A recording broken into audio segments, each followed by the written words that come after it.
Müslümanlardan kimi sözünü yerine getirip o yolda canını vermiştir. Kimi de şehitliği beklemektedir. Onlar hiçbir şekilde sözlerini değiştirmemişlerdir. Değerli büyüklerin, hocaların saygı... İnna kulle şeyin halaknahu bi kadar. İhvan değerli kardeşlerimiz olarak düzenlemiş olduğumuz Asr-ı Saadet'ten günümüze iman şahitliği ve Rabia Direnişi adlı programa hoş geldiniz, sefa getirdiniz.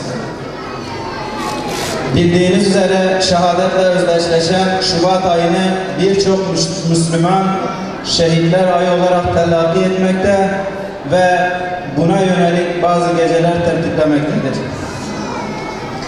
Doğrusu bizler de bu aydan mahrum olmamak, bu aya gerekli olan o özeni göstermek ve bereketlenmek gayesiyle bu aya bizler de bir gece sığdırmak istedik.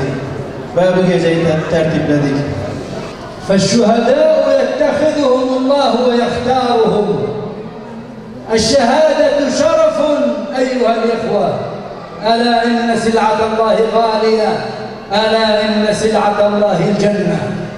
Değerli kardeşlerim, Allah Celle Celaluhu şehadeti bütün herkese nasip etmez. Ümmetten sadece buna hak olanları seçer.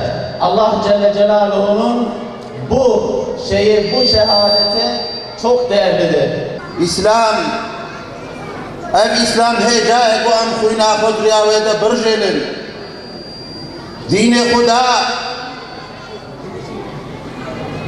Khuda hecae bu am bimal khwa bijan khwa bu vakt khwa bi'ilm khwa am riya Khuda Teala defeda bikin.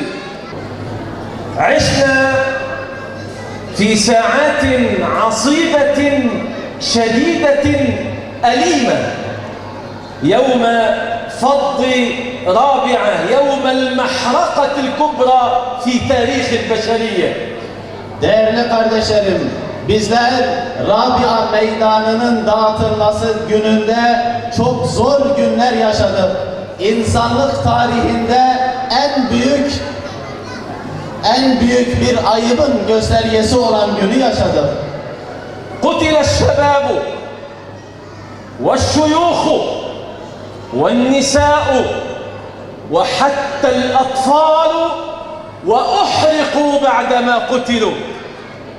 Değerli misafirler, Rabia Meydanı'nda gençlerimizi, yaşlılarımızı, bayanlarımızı, çoluk çocuğu öldürdüler, şehit ettiler ve ondan sonra da o cesetleri yaktılar. İnşallah memleketimizdeki zulüm de bitecek, şiddet de bitecek, kan şiddetten de kurtulacağız inşallah. Vahdete ereceğiz, ümmet olarak kucaklaşacağız inşallah. Yeryüzünde hakkın, adaletin, özgürlüğün bekçileri olacağız. Tekbir!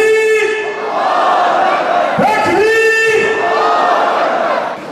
Müslümanlık bizim için yeter olmalı. Dinimize hiçbir şeyi ekletmeyiz ve ondan hiçbir şeyi çıkartmayız. Bu din Allah